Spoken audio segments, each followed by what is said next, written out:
wa ala alihi wa sahbihi ajmain. Amma ba'du.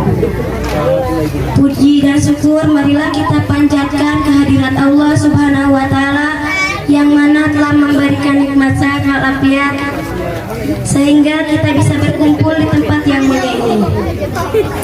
Salawat serta salam semoga tercurah limpahkan kepada Habibana wa Nabiyana wa Maulana Muhammad sallallahu alaihi wasallam, kepada keluarganya, kepada sahabatnya, dan kepada kita selaku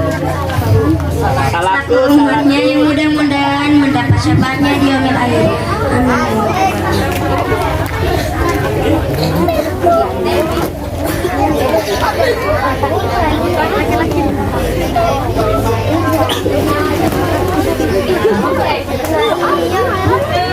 Yang terhormat Ketua Yayasan Mandiri Amanah Bapak Demi Cahyono SH, yang saya hormati Ustadz Daman Huri dan Ustadz Ade Rahmat, dan kita serta para hadirin dan teman-teman saya yang saya cintai.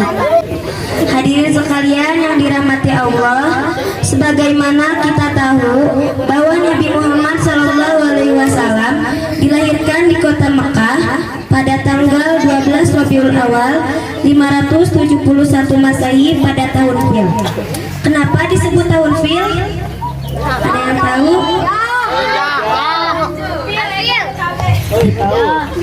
Karena pada saat itu ketika Rasulullah SAW dilahirkan oleh ibunya Aminah, ada rombongan tentara gajah yang ingin menghancurkan Mekah, yang ingin memindahkan Ka'bah ke negeri mereka. Maka Allah Subhanahu wa taala pun menghalangi mereka dengan dilemparkannya batu-batu ke bumi seperti batu. Dari situlah disebut tahun gajah.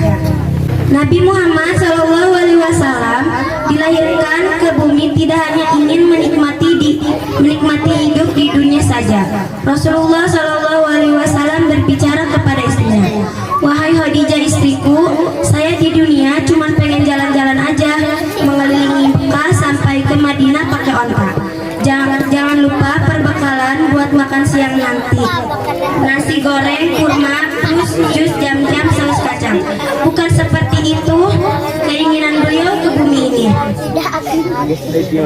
tetapi beliau membawa misi yang sangat agung, misi yang dititipkan Allah Subhanahu wa taala kepadanya.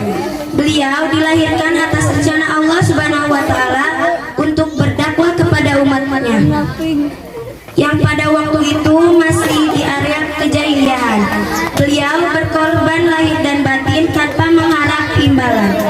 Beliau hanya ingin menggiring umatnya dari kegelapan menuju terang benderang.